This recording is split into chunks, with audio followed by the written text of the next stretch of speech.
of you know, I'm sure, we're starting off with a public hearing pertaining to a liquor licensing issue.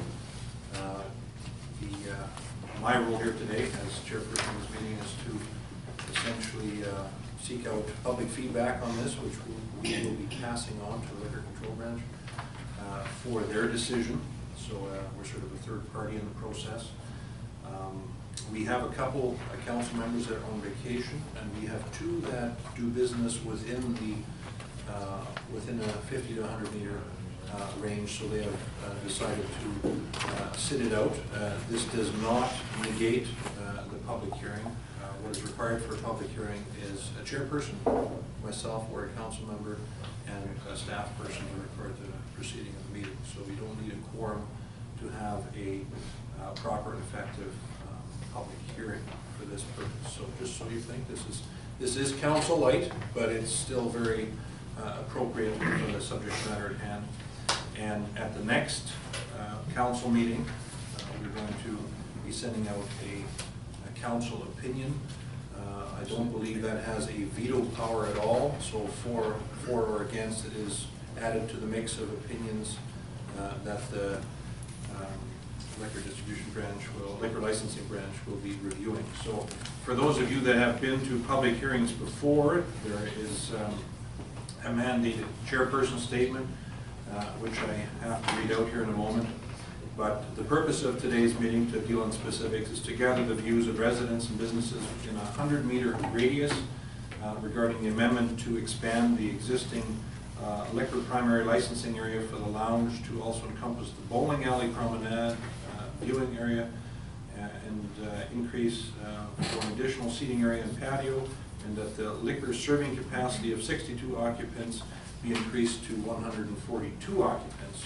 So for those of you that have been to public hearings, you're aware of this long-winded mandated little speech I have to deliver here, word for word, to make the public hearing valid, so I shall do so.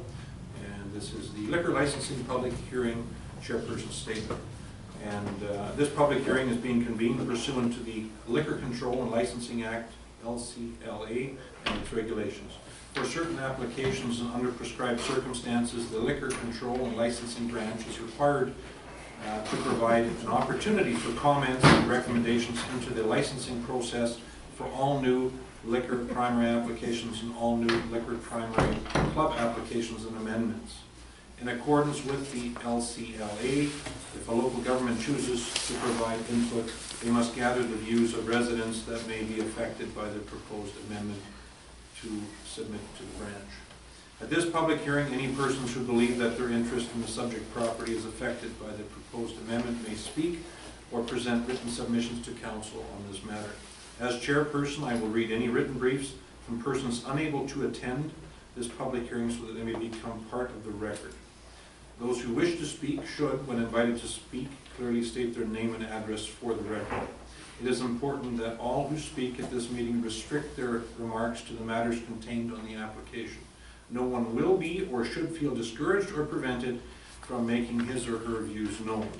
Members of council may ask questions for those making presentations. The main function of council at this public hearing is to listen to comments of the public. The order of proceedings will be as follows. The Director of Community Development will briefly describe the matters under consideration and provide a brief explanation of the proposed application. Second part, the applicant or agent for the applicant may be invited to provide comments.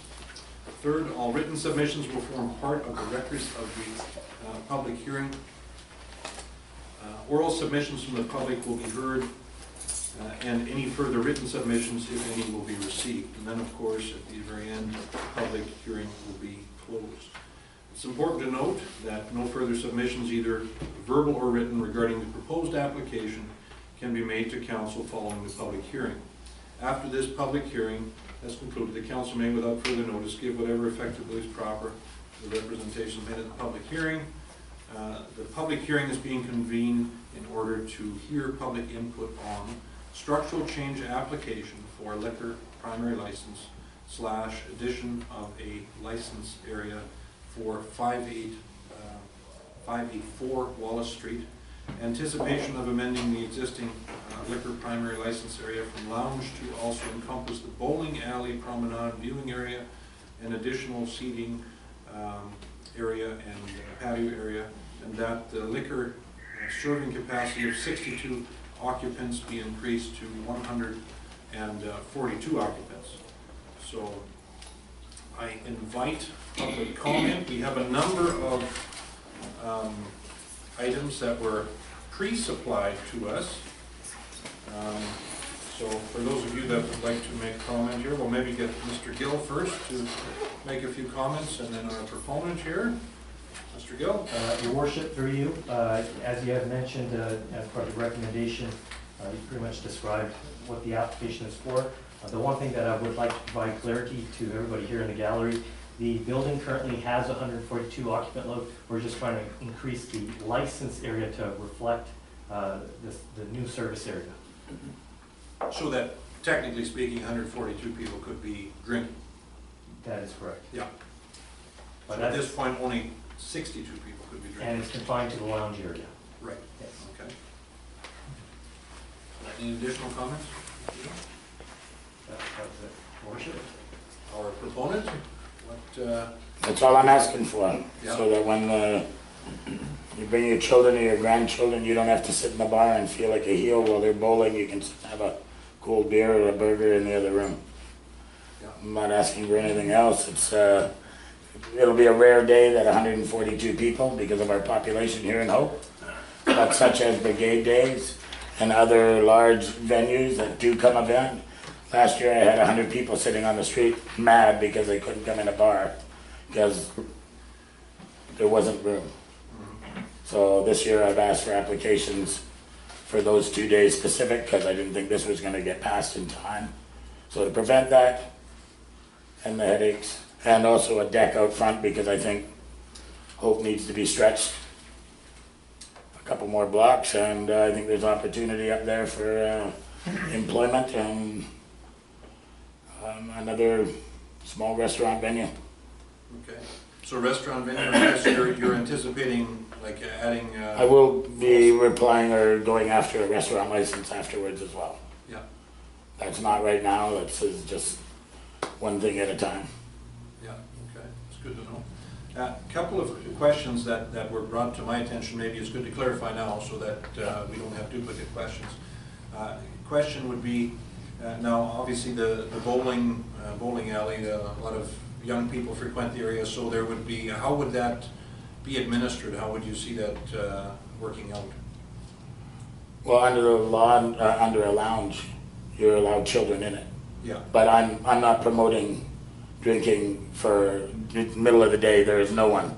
You can come there. I tried to give bowling away to the school for free. Yeah. They didn't show up. So bowling is a thing of the past. It either works or it doesn't, and it becomes something else.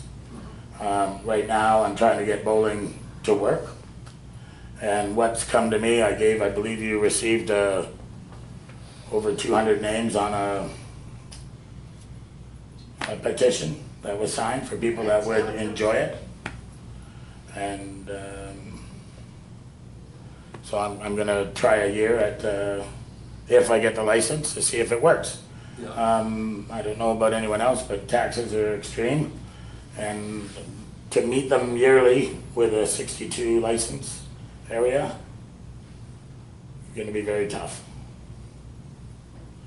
So I'm trying to expand my business, hire a few people, give a few jobs here, and hope that it is dearly necessary or needed. Okay. So we have a number of written submissions here that I can add into the mix.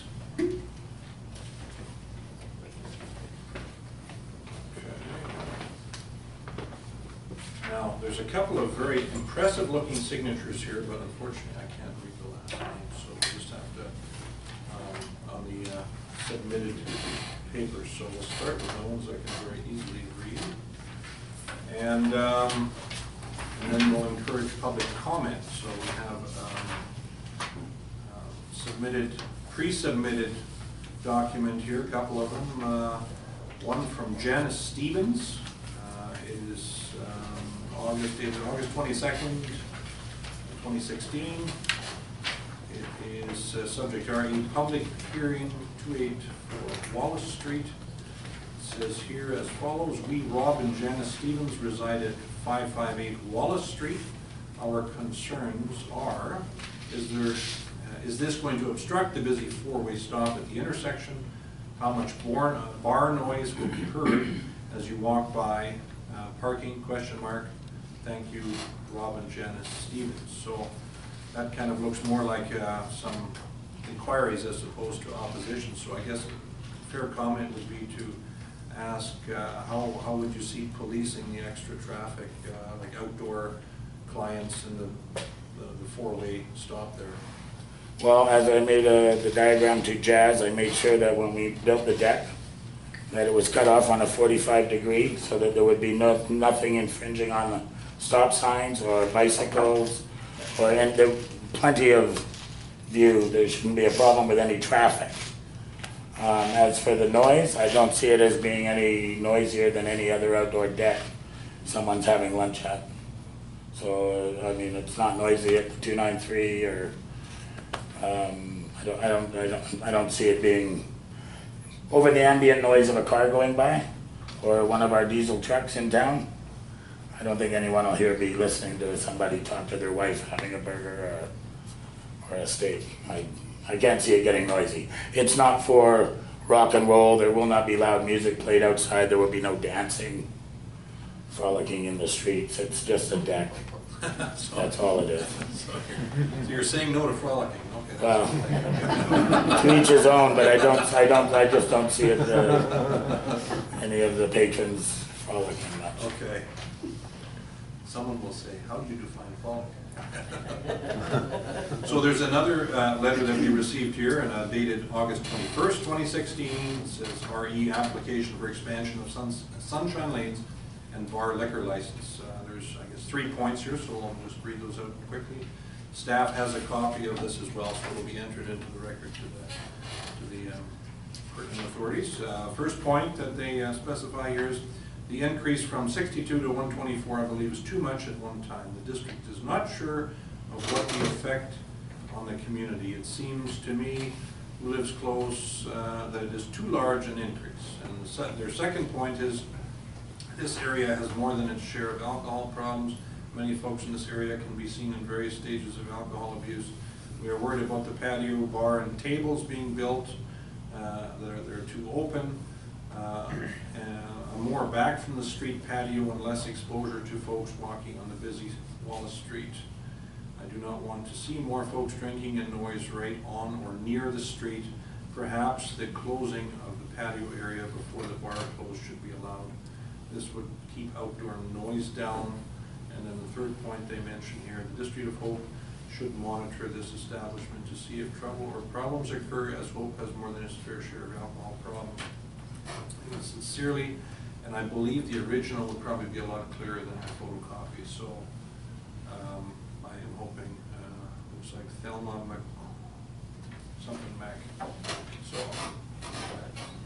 we will have to find out who that is if it's, I guess, to form part of the record. Otherwise, it's kind of an anonymous comment. And then we have another one, and that is RE liquor license service at 584 Wallace. To Mayor and Council, I live and manage the property of 626 Wallace Street. I do have concerns about the noise, the hours, and the parking, as it has been my experience, especially on clear nights, that the conversations of the pub or smokers outside echo between the Kimchi restaurant and our building. Many times the pub patrons park between our buildings as if to hide the fact of drinking and driving. We also witnessed fights and experienced a drunk driver trying to take out the cement base of our fencing. The other complaint is cars idling, and that puts exhaust directly into our homes when the windows are open, as the wind always blows towards our building. They idle their trucks and have conversations before and after pubbing. I would not like to see an increase of noise on this corner, as I also witnessed many late-nighters driving fast fast through the four-way stop sign. Please, we do hear the music, And if it will be loud outside music, then I for sure am against this, as I know that many complaints from tenants about the noise and activity. Thanks for listening. Yours truly, Deborah McSorkle, is that the proper? Okay, M. Saker, okay, Deborah Saker, so we know who we got the letter from. Okay, thank you. And there's a letter here from our staff sergeant, Mr. Carl Redner, and I'll read that into the record as well. Who did we have? Is there another one? Oh, postscript, no less. I don't normally have postscripts. Okay, postscript, and this, I guess, came from Deborah Secco as well. And this says, I also many times witnessed patrons urinating around the back of the bakery and other places between or behind our buildings. Okay, make sure that's included here. We have a letter here from Carl Redner. It's addressed to Jazz Gill, and it says, please accept this as my response to the structural change liquor license application as presented by Mr. Cal Barnett, operator of the Sunshine Lanes Kingpin Lounge located at 584 Wallace Street, Hope, BC. Currently, historically, the Kingpin Lounge has not required an excessive commitment of local policing resources to handle any number of alcohol-related occurrences, i.e. public intoxication, impaired operation of a motor vehicle, provincial driving infractions, assaults, public disturbances, etc. It can be expected that due to an increase in establishment numbers, that there will be a parallel increase in calls for service. However, this should remain manageable within the current Hope RCMP resource structure. The Hope RCMP has had little complaints from local residents in regards to parking in the area of Kingpin Lounge. This can be extended to include other nuisance type complaints regarding vehicles, speeding vehicles, excessive noise, etc. Kingpin Lounge has not been subject of any complaints as far as the Hope RCMP is concerned regarding excessive patrons within the establishment, so more than the allowable capacity, I'm assuming.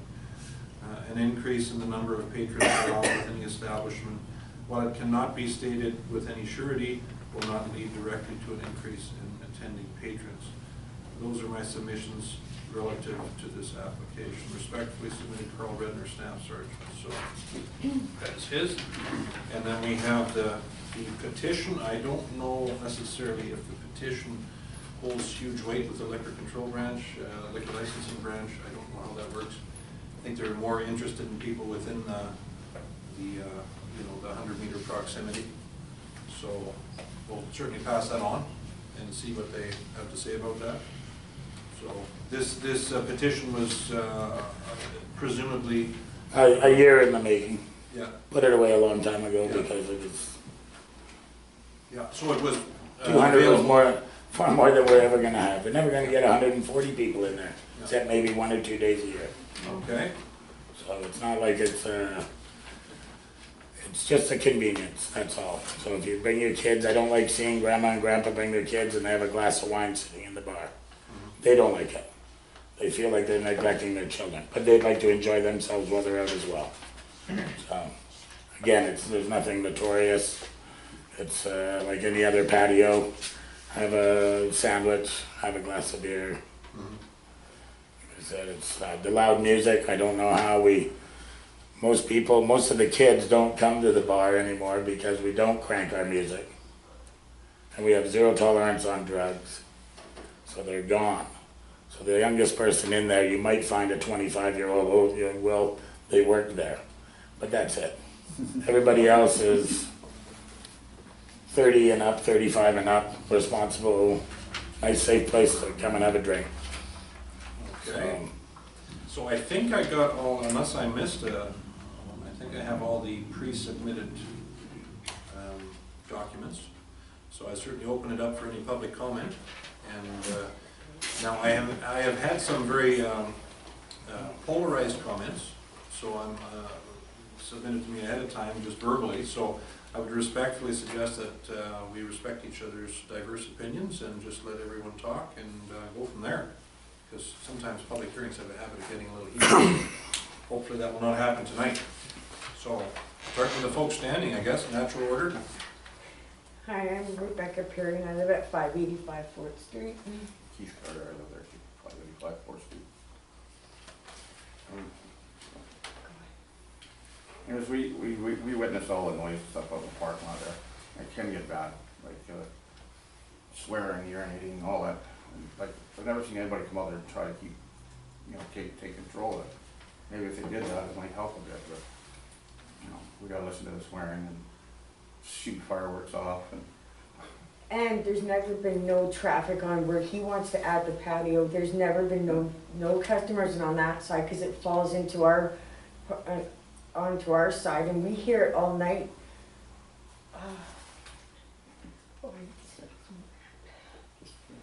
And urinating on our fence. Customers are always urinating on the fence behind the bin. She says I'm done talking.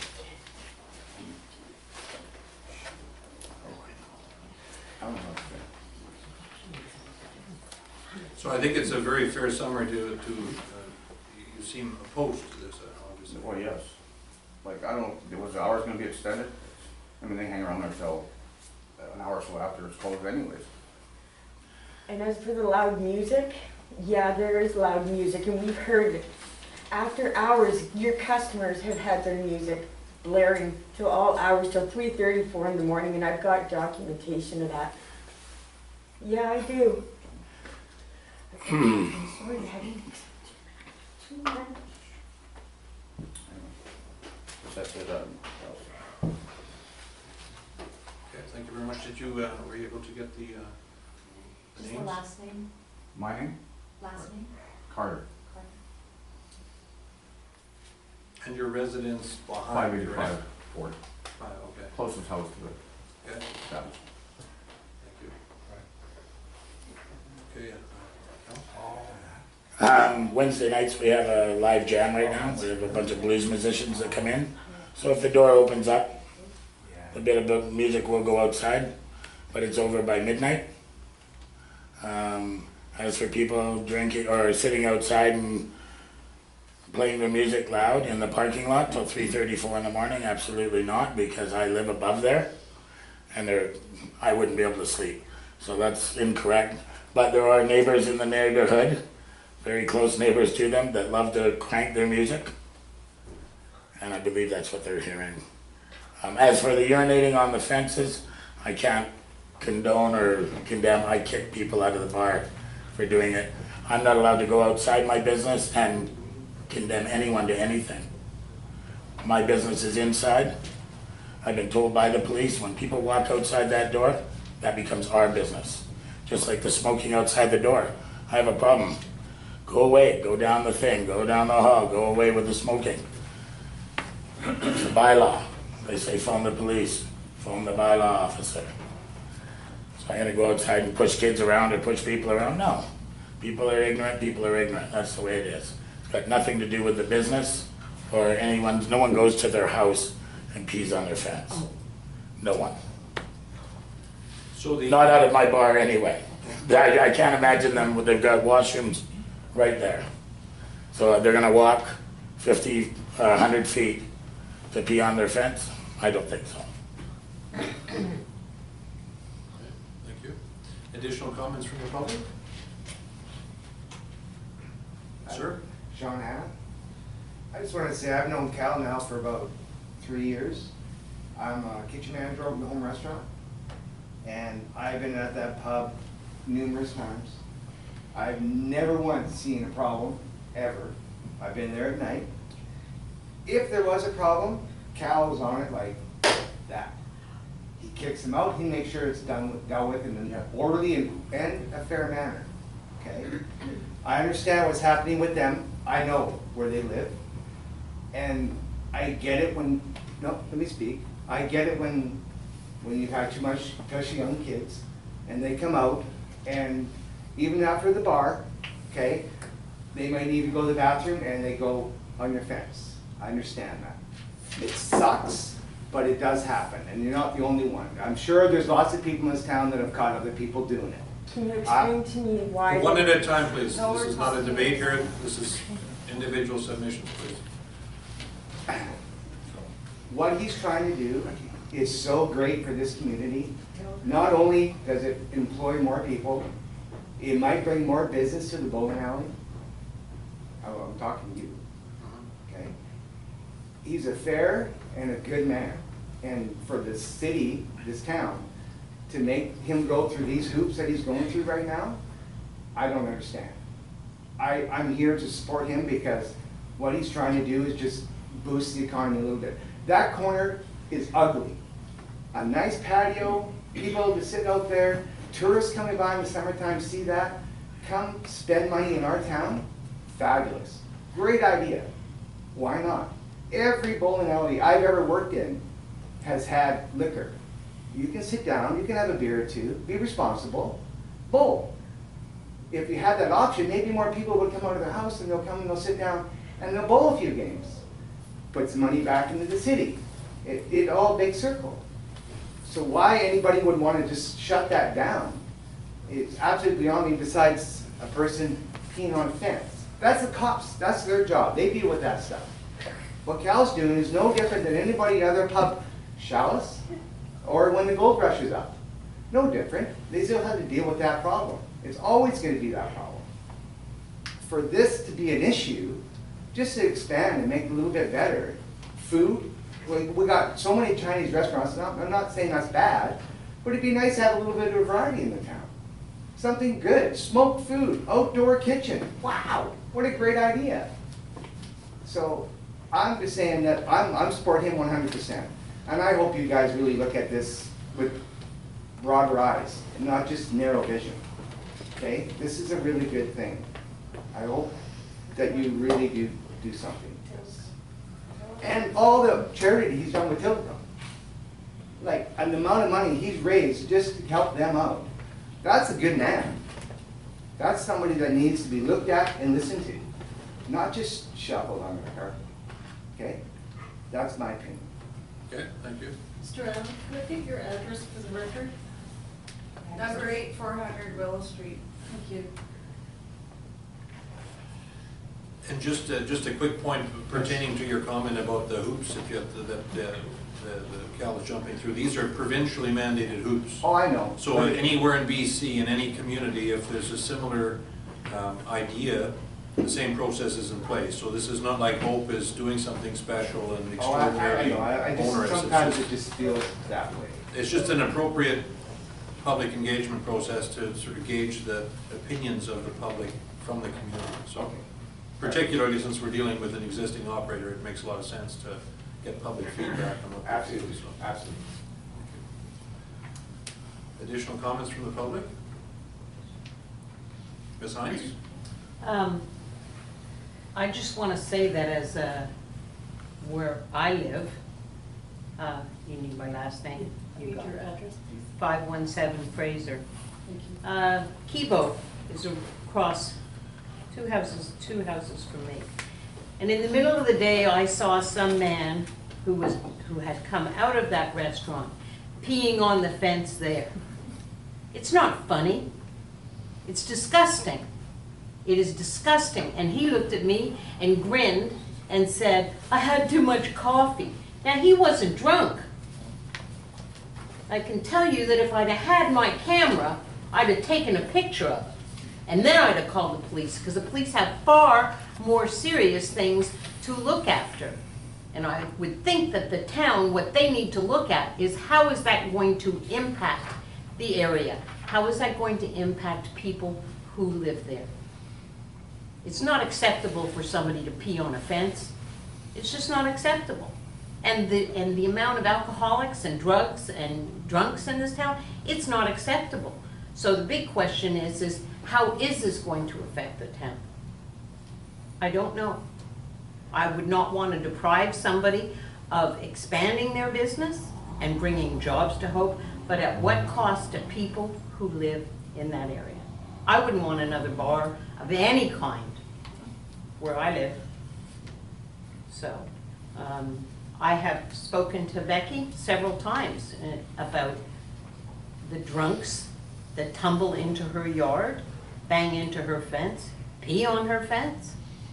It's not acceptable. So, calling the police, you think the police are gonna come because somebody's peeing on somebody's fence? Ma'am, that's gonna happen anywhere. Won't happen But not in again. debate, sir, that's just one at a Well, she time. looked at me and asked. It's a rhetorical Well, it's question. not the process, so. In any case, you know, I have known Becky for a couple of years, and I know that she has been very stressed over things going on. People coming from there. That's all I can attest to. So, you know, we cannot rely, in my opinion, on the RCMP to take care of this.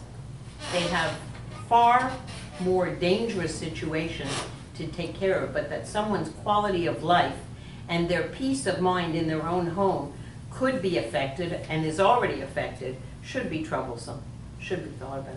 That's all. So you're identifying through a clear fashion here, so you're registering for or against? I'm registering against. Yeah, okay. I think we have, and the comparison to 293, that's like comparing, I don't know, a Porsche and a Volkswagen. Well, that's, So- no, we're not here to compare establishments, we're just, Yeah, but you understand what I'm saying, you know? It's a different setting entirely. It's a different setting entirely. And I will say at this moment in time that I appreciate all the improvements that have been made to that entire area. I mean, I appreciate that it's much more aesthetically pleasing. But as far as allowing people, I'm assuming, from what I understood, people will be allowed to drink outside on the patio? Is that correct? yeah. Oh, I can, well, yes, like on any patio, if you're allowed to have a drink, it would be the same. Okay. And then you have a problem with having a glass of wine with your meal? No, I don't. Oh, good, good.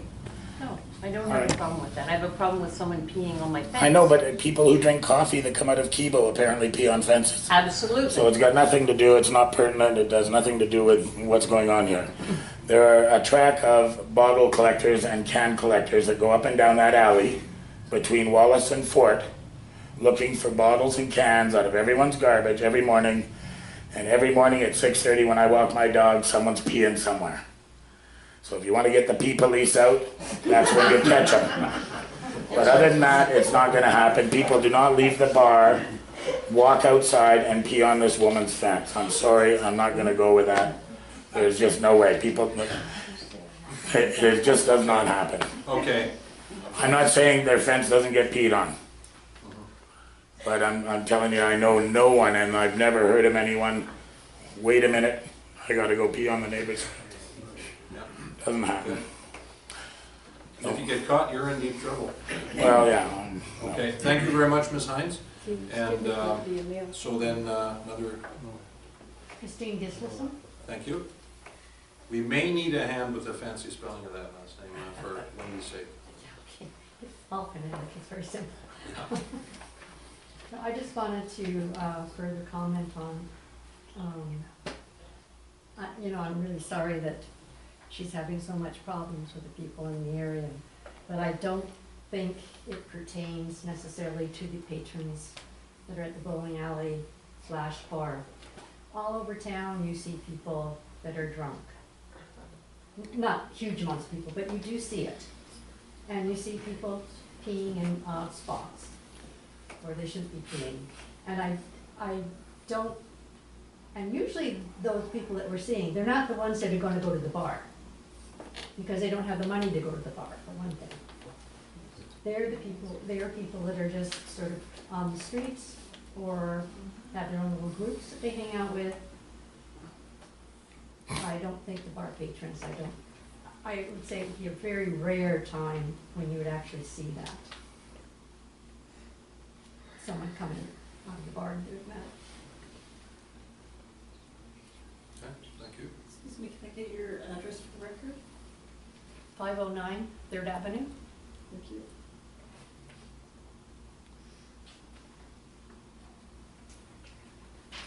And Ms. Perry, maybe we'll go through everyone once, and then anyone that would like to speak a second time, we can certainly do that. So, Ms. Croft, did you have your hand up? No. No? Thank you, not Okay. right now. Additional comments from the public? Yes? Yeah? Linda Jones, I think you can spell that. Yeah, that's a little easier to spell, yeah. I think Wendy's on it, yeah. Anyway, I just wanted to say that again, like everyone else, I do feel terrible that that's happening to you. But I think depending all on the bowling alley public is not really true. I mean, I'm sure, I'm not gonna say nobody's ever done it.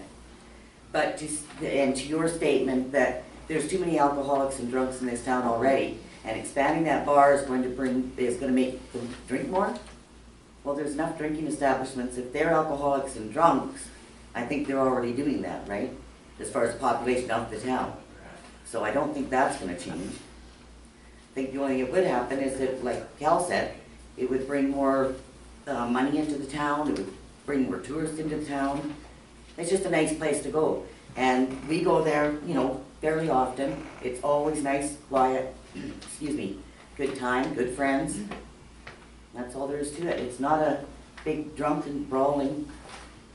It really isn't. I'd just like to see it passed. Okay, thank you very much, Ms. Jones. Excuse me, can I get your address, Ms. Jones? 300 Robertson Crescent. Thank you. Additional comments pertaining to this public hearing?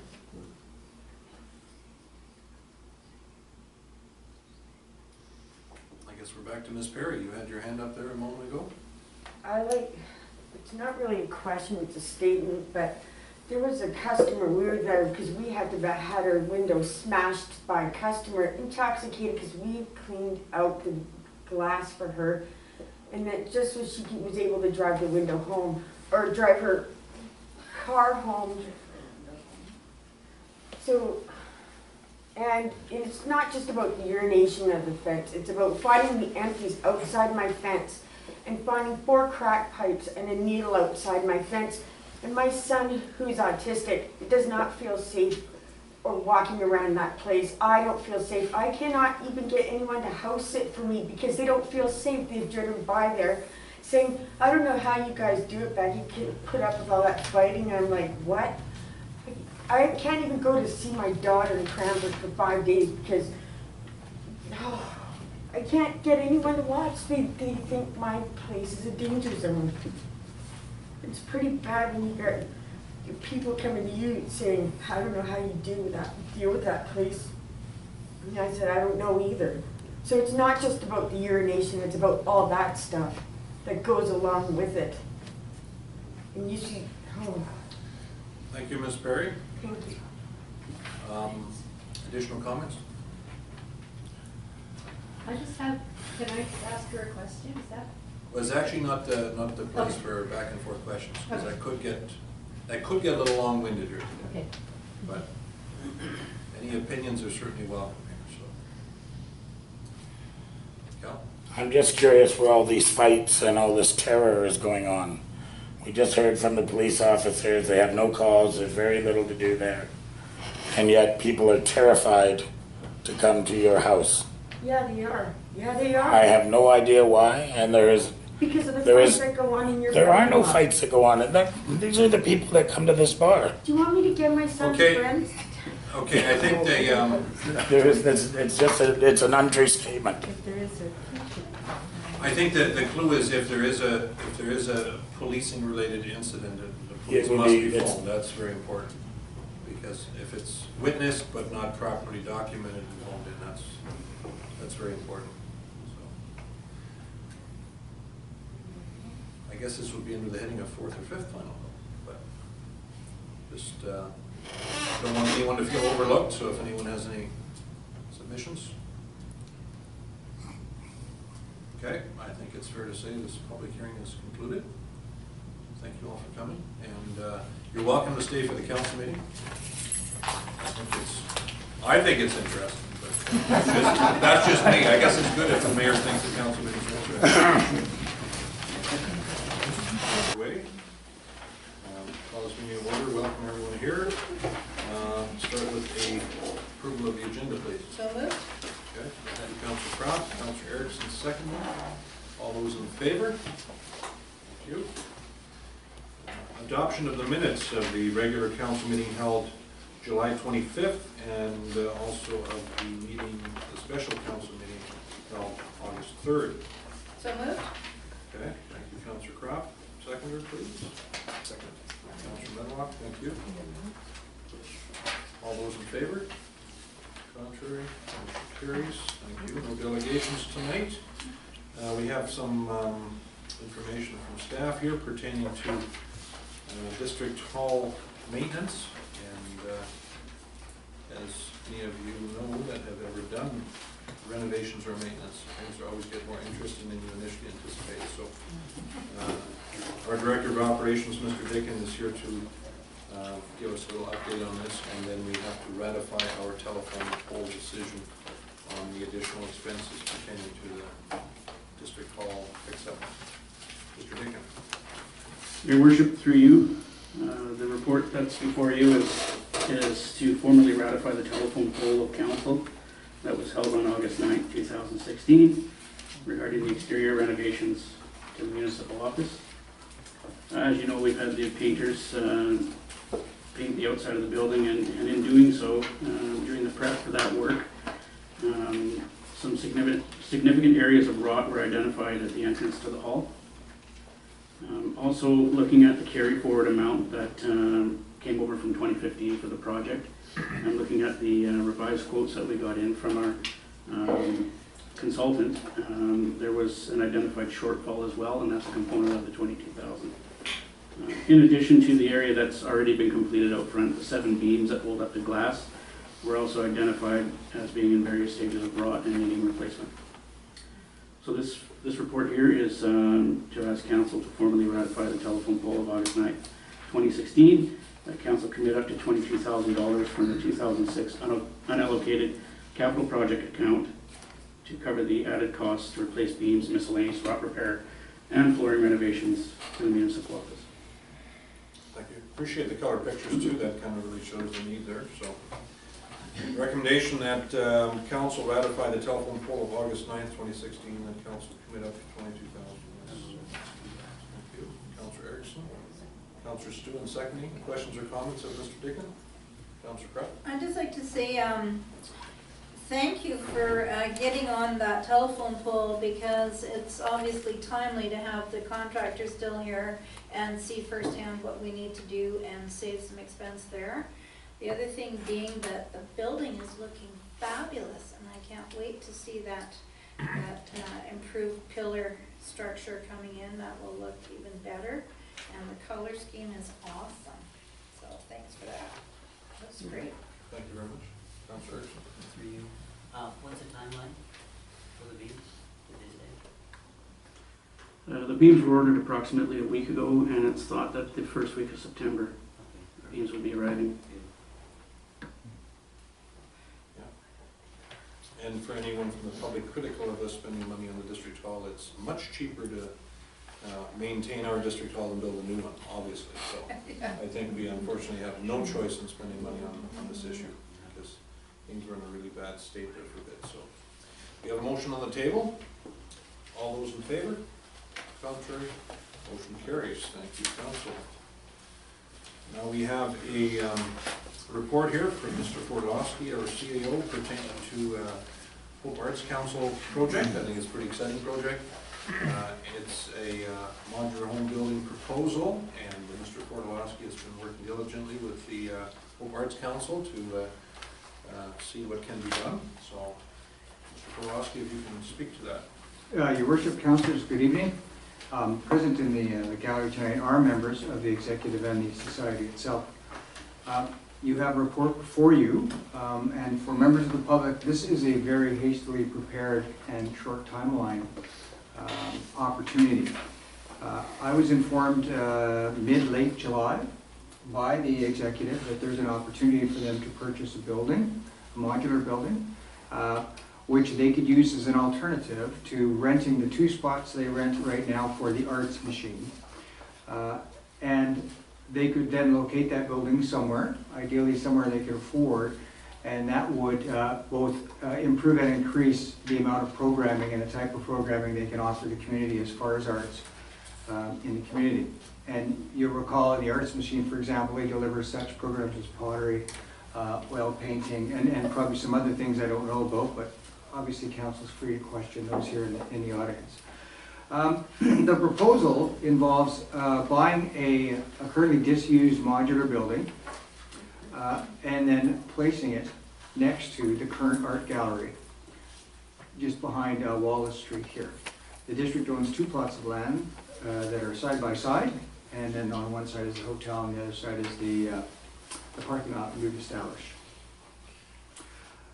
We had 2 meetings between staff and members of the executive. Planning, community development was there, my colleague Jazz, my colleague Kevin was there as well from an operations point of view.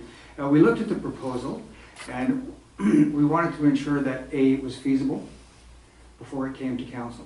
Excuse me.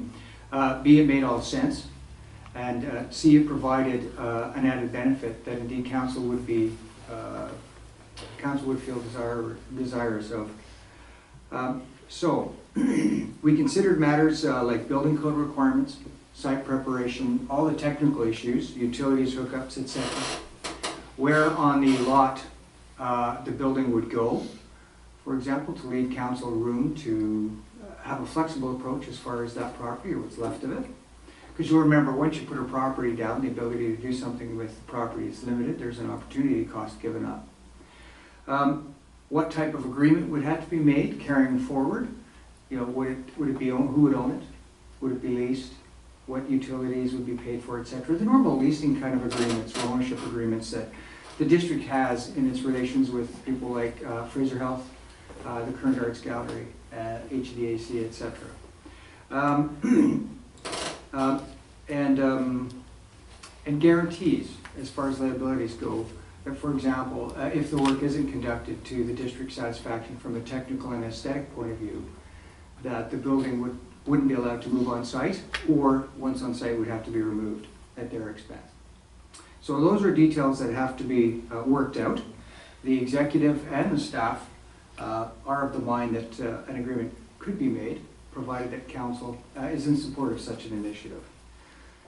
There is an alternative, clearly, and the alternative isn't to support this, at which point they'll continue to work out of the Arts Machine and deliver programming. However, in the report it is mentioned that funds for renting both bays in that building and the Arts Machine itself apparently are coming closed in the future, or at least won't be available to the same amount.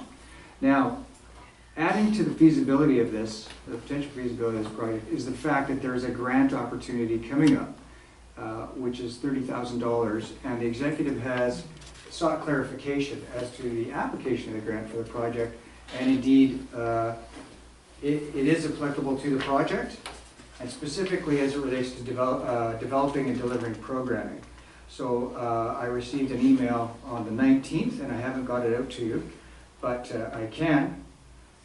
Basically, in support of this initiative, any eligible expenses incurred after September 1st clearly are eligible for the grant. And some of the items that were talked about that are grant eligible, clearly site preparation, sewer service, concrete pad foundation, required tie downs, moving the modular site, the modular to the site, and renovations, including safety renovations, changing the configuration of the rooms for programming. So, for example, you could have one nice big pottery room, various bathroom facilities that meet code, etc., like that. And then hydro and sewer and water hookup. The district, as part of an agreement of council supports, would consider contributions in kind, for example, hooking up to utilities, as it is a public good, it delivers programming, and that would assist also in the grant efforts and requirements that the Arts Council is seeking. So basically, you can see that the resolution is conditional. So staff believe council's desire to improve a community good, that proposition's here, but also the district limits its liability if it goes pear-shaped.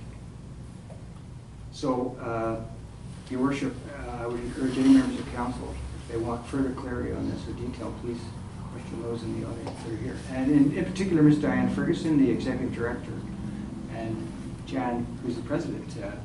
I just wanted to make one slight correction. Actually, that grant is up to $50,000. We think so. That's good. More money available for you. So can I move that recommendation for discussion?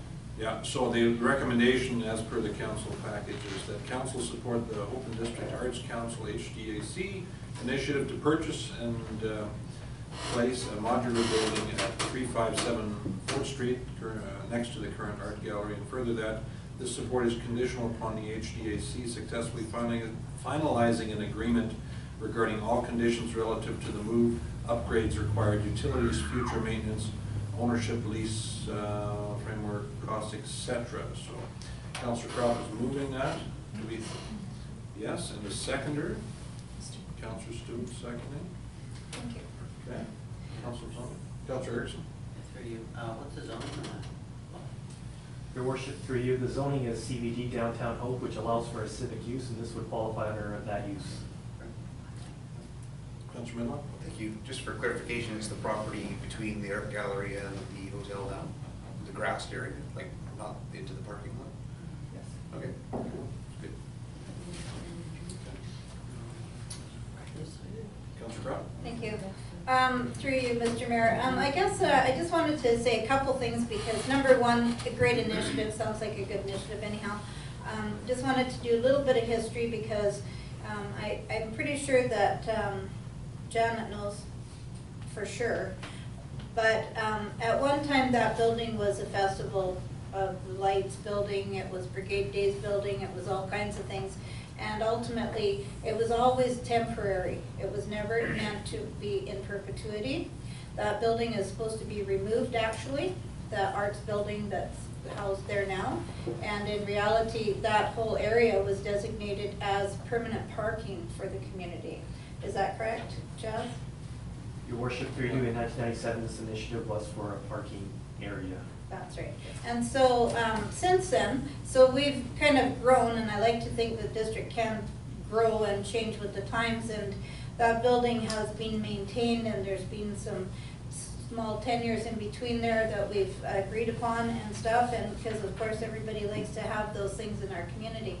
So what I'm wondering is if the, which I'm sure it won't, but should the Arts Council or, you know, whichever segment dissolves, I'd like very clear lines on who owns the building, for one thing. I don't want to ever see a situation like we had with the station house in the past, where people were arguing and fighting over ownership of land and this and that and the next thing. It's time consuming and it divides the community, and that's not my intent as a councillor to see that happen again.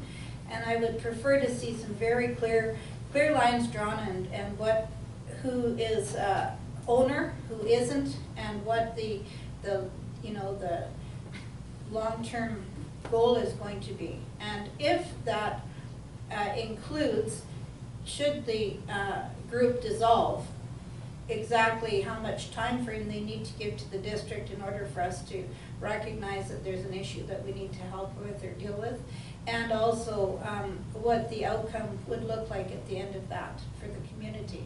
We have a lot of groups in our community, like to say this, and they all would love to have a building put on public property, I'm pretty sure. So I also think that as a district we should be creating a policy and use a policy for use of public buildings that states when and if other, you know, groups have an opportunity to use those, maybe there's a small fee or whatever, because once we kind of favor one group and give them a spot on public property, we're kind of opening the door to maybe the motorsports group wants a thing, or maybe Brigade Days wants to reenact their deal, or who knows, they might want to have, you know, maybe the chamber doesn't want to pay for a small little office because they can't, maybe they need a building on a public piece of property, those kind of things. So I just kind of thinking outside the box, because those are things that are questions, and I love to have this there, but I wanna have some answers too. So that's my comments. Well, John, in our discussions, we've talked about what would happen with the building, and we've already stated it would have to be worked out, and John would do all the fine details of the agreement, and it would be approved by the council, I would imagine, that's how it works. We don't wish to own a building, to be honest. We just want a place to do our work. And so that's probably the way it would go. We don't want to own a building. We're just looking to reduce our overhead and be able to put more into our programming. Yeah, I think there's, Councillor Crop's point is actually a very good one. There has to be real good clarity as to ownership, and as mentioned in the motion, as far as maintenance, responsibility, so on and so forth, because the other thing that I think that would be really neat, obviously your group will probably not be using it around the clock, so if you have it in your heart to share the building on occasion with other groups, I think that would be very handy, because we're as a community not in a position where we can extend this concession to every community group that is interested. I mean, your timing is ideal because you have the use of the existing building, and you've shown the leadership to, seek out a couple of others. But, it would be really handy if it would be available for other groups as well, when possible. So, anyways, we have a very, I think, concise motion on the table, and all those in favor? Contrary? Motion carries. Thank you, Council. No committee report right now. Just a couple quick things. I'll keep it relatively short. I guess special congratulations to Councillor Smith. This weekend he married his longtime significant other, so it's as formal as it possibly can be, so congratulations to him. So we'll have to put him on the spot at the next meeting, but that's why he's gone. So I think as far as excuses for missing a council meeting, getting married on the weekend is probably pretty high up there as far as legitimate excuses, so that's happy for him. Had the opportunity to attend the Shawathel First Nations swearing-in service. It was quite nice, quite impressive. There was dancing there. Learned more about First Nations culture. I was to one in the past, but it was nice to get a refresher and see the newly installed Shawathel First Nations band council members. Thank you to Mr. Forlowski as well for coming and representing staff and administration there. It was definitely a nice event. I just wanted to thank them and publicly acknowledge the Shawathel First Nations for that invitation as our neighbors and friends. The other thing, this Thursday I'm going to be meeting with the president of UCFE, and Councillor Stewart has kindly agreed to come along as she is a council member and as well a member of the school board, and Mr. Forlowski will be coming. This meeting is a result of a meeting I went to a month and a half ago at Harrison, and my respectful request there was that we should start talking to UFE about potential focused programming in Hope, where Hope essentially is the hub of a specialized program, be it hospitality training, be it a heavy duty equipment operation, be it chef training, something that when people think post-secondary education and they think that particular topic, that we would be the essentially home base for that training. So it's just an initial get our feet wet kind of discussion. I would see this being a situation where we maybe have a little informal public meeting, idea generating public meeting in the future. So obviously this will require council discussion, community discussion. Maybe there's some really innovative ideas out there that none of us have thought of yet that can come from the community. But Mr. Everett at the planning meeting in Harrison indicated that he has 1 year left before he retires, and that he would love to see something happen and hope that is very robust and useful for our community. So I was quite encouraged by that. Special thank you to the salmon barbecue competition organizers. That was pretty neat. Unfortunately, I was only able to stick around for about an hour and a half, and then I had to take the wagon trail, as it were. But it was very successful, the weather cooperated, I think maybe it was a little too hot for the barbecue for some, but it was definitely a nice community activity that I think will be a yearly thing, the second one, and hopefully it'll continue for many years, so congratulations to Ms. Hines and everyone else involved here in the audience that partook in that activity. It was very good. And in the interest of keeping it relatively short, I'll pass it on to Councillor Crop. Thank you.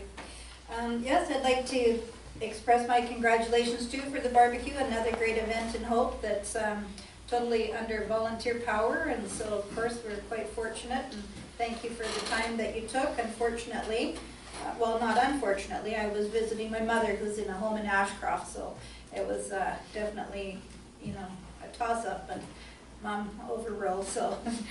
But anyhow, yeah, so thanks to that, and hopefully we can change that next year and attend that one. So the other thing that I attended that was very interesting was I did go to a barbecue, and it was at the Park Street Manor. They have their annual barbecue, and I've been going for quite a few years now. And I can't believe how wonderful their chef is. Wow, what a cook. And his display of fruit and everything was healthy for you, and it looked good. It was really great. So, so my thanks go out to everybody that organized that. There are rooms available, and the new manager has some really exciting new prospects. One thing that's happened that's quite interesting is there's been some contact with the training RNs, and they need placements for part of their practical or work that they're doing, and so they would like to come into Park Street Manor and volunteer some time and all that kind of stuff. So awesome. And I mean, these are really ideas that are quite useful, and will raise awareness and hope, and it will also be fabulous for the tenants in the Park Street Manor, and also the new people that come in to do training in Hope will get a real sense of family and commitment and community, and all the volunteers that are there and all the work they do. So it's a great place to kick off your career, I think, in Hope. So that's awesome. So my hat's off to them. And that's it. Thank you, Councillor Crop. Councillor Erickson? I don't have much to say, except I had the opportunity to take the mayor to Camp Hope during the closing meetings of Camp Hope, and he had a nice little speech there. And I took him around the camp showing him the facility, and I don't know, I think he was a little impressed. There's an average of 4,000 people there for the whole 9 days. And it's something that Hope doesn't really realize how many people are there, and the benefit goes into the community for those 9 days. And so I took him around, and we do, there's some expansion that needs to be done over there, and showed him one of the washrooms that need to be changed. So we're going to see if we can get the regional district to give us approval for putting a handicap washroom. There's no handicap washrooms. Plenty of big washrooms, but no real handicap ones. So anyway, it was the mayor had a nice talk at the closing meeting, and after the meeting, I talked to several people, and they really appreciated you doing that. So thanks to you for coming. Well, thanks for the invite. And I must be getting old and forgetful, because I was going to have that on the list and I forgot to put it on.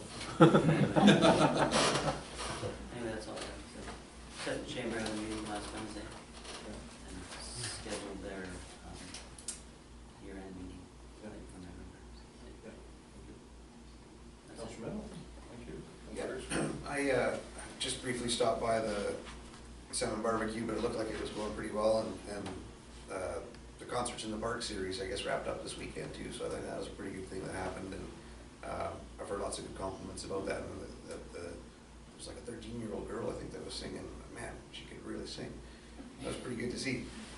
And then I guess Hope Brigade is coming. I know Dusty probably would want to mention that. This is the last council meeting beforehand, so there's been a lot of work going into that by a bunch of volunteers. So that's September 9th, 10th, 11th. And wristbands are on sale all over the community, and it's going to be a really big event this year. Then I have an Advantage Hope meeting I'll be going to tomorrow, and that's all I have to say. Sounds very good. Thank you very much. Councillor Stewart. It's gonna sound like someone hit the repeat button.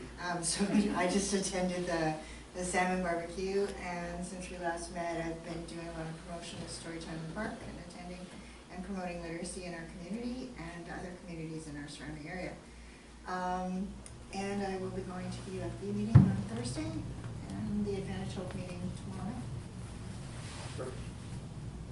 Thank you very much. And just speaking to Councillor Erickson's point, I phoned Mr. Gibbs, the CAO of the regional district in East, and he'll be glad to deal with Camp Hope on that issue. So I don't think there'll be any problem on the washroom reconstruction. Okay. Now we have a number of permits and bylaws here, so I'll just we'll put them one at a time. Our first one, item 8A, is the flood and erosion hazard development permit at 19533 Silver Skagit Road. And the family name here I will probably mispronounce, given it's very unique. So Bryce? Brees? Okay, Brees. We'll move Brees. Hope we didn't mess that up. And the recommendation is as follows, so I'll read it out, maybe we can have a motion from the table and then we'll go from there. Recommendation is that a flood and erosion hazard development permit be prepared in order to support the placement of a modular home and all approved accessory structures on the property legally described as 19533 Silver Skagit Road. And further that, upon receipt of an acceptable certified report from a qualified professional confirming a site-specific safe building location for a single-family dwelling and all accessory structures, authorize the Director of Community Development to endorse the development permit and required covenant documents. And further that, for purposes of the development permit validity period, the conditions of the development permit shall expire on August 22nd, 2018. And further that, for purposes of any associated building permit, substantial start of any construction shall mean the completion of the foundation for the single-family dwelling or flood protection works as certified safe by the qualified professional. Motion to that effect, please. So moved. Councillor Crop and Councillor Erickson seconding. Mr. Gill. Your worship, on one of the recommendations is the first one. It should say, instead of placement of modular home, it should say single-family dwelling, to be consistent with the your worship, through you, Honorable Council, the property is located in Area B of the flood erosion development permit area, which requires a site-specific report. The applicant has retained Petra Engineering to do the report. The report is being finalized as we speak. The owner's intent is to build a single-family dwelling and also a large shop on the property. The property is not near any sort of actual water courses, so there's no riparian implications. However, it is near the creek in the sense of it's in a floodplain. Yeah. Thank you. Additional comments from council? Questions? Okay, motion's on the table. All those in favor? Thank you. Item B, zoning amendment bylaw number 1379, 2016, pertaining to 65525 Cockrell Lake Road. And that is that the District of Hope zoning amendment bylaw number 1379, 2016 be given a first and second reading in order to rezone the property legally described as 65525 Cockrell Lake Road from C1 local commercial to RS2 compact single family. And further that, a public hearing be held on September 12th, 2016. And further that, residents and public be notified of the public hearing in accordance with the District of Hope application procedures and public hearing information meeting procedural bylaw 13/93, the Local Government Act, and the Community Charter. Motion to that effect, please. So moved. Okay, Councillor Medlock. And seconder. Okay. Councillor tie game here, Councillor Erickson or Councillor Stewart. And now, Mr. Forlowski, is this particular mock-up, graphic mock-up here pertaining to this? Your worship, it's just a conceptual design of the intent of what the developer's trying to get across. Okay. Thank you. So I guess the first part of the process here. See what the public has to say. Motion's on the table. All those in favor? Contrary? Motion carries. Thank you. And then we have zoning amendment bylaw 1380, 2016 at 65555 Cockrell Lake Road. District of Hope zoning amendment bylaw number 1380, 2016 be given a first and second reading in order to rezone the property at 65555 Cockrell Lake Road from C1 local commercial to RS2 compact single family, and further that a public hearing be held on September 12, 2016, and further that residents and public be notified of the public hearing in accordance with the District of Hope application procedures and public hearing information meeting procedural bylaw. We gotta change that. That is just an onerous thing to cough up. Number 1393, and the Local Government Act and Community Charter. So a motion to that effect, please. Okay. Councillor Medlock, Councillor Crop. Just one Yeah. question. Okay, so this one doesn't require an amendment to the OCP, is that right? But the other one did. Or the other one gets public notification.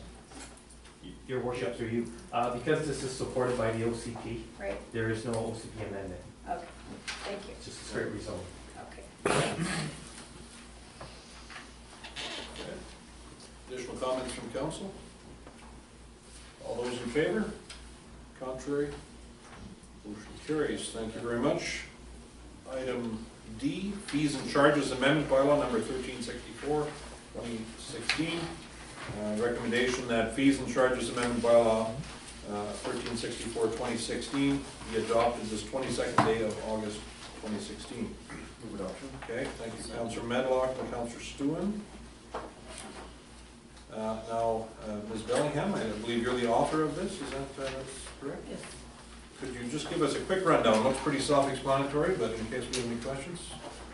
There was just a few schedules that needed updating. It's gone through council. We've, for ease of identifying where the changes have happened, we put them in red. So we've made some minor adjustments to the administration, service fees and charges, RCMP service charges, cemetery, water, sewer, service connection fees, and solid waste collection and disposal. So those will be on the website, and as noted, identifying changes in red. Okay. Any comments or questions? I think we, Councillor Crowe? thank you. I think we, through you, Mr. Mayor, I think we discussed at our last council meeting the grade liners for the adult. It was actually the cost that we're incurring, that's why it jumped up like that. Correct. That's right. Okay, thank you.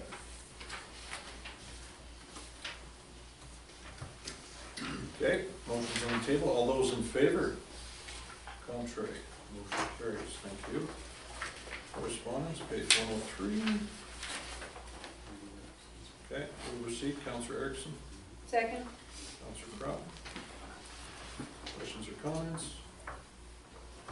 All those in favor? Thank you. Now, question period. Questions from the public relevant to the agenda. Ms. Hines? Well, I don't know if this is relevant to the agenda, but I thought that we were supposed to be having a public input about the station house. That is coming up soon, yes. Is it? Yeah. Excellent, thank you. Yeah. Yeah, I think the thought was in August, a lot of people are on vacation, unavailable. They might feel overlooked if we schedule it when they're on vacation. Okay, so in September, obviously. Okay. That is the plan. So everyone is hopefully included that would like to partake. Good question, though. Additional questions? Friendly, unfriendly, indifferent? Sir? These have to relate to items that have been discussed or at the meeting here? Or if you Yeah, have a that's general usually our rule of thumb, otherwise. But we're certainly after the meeting, if you have something that is completely unrelated, we're certainly more than happy to take your question and then we'll make sure we answer it ASAP.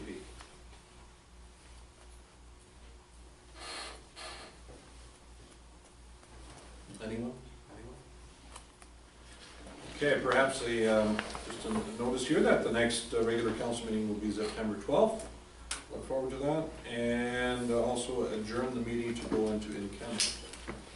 adjourned. Okay. Thank you. Maybe a 5-minute break here and then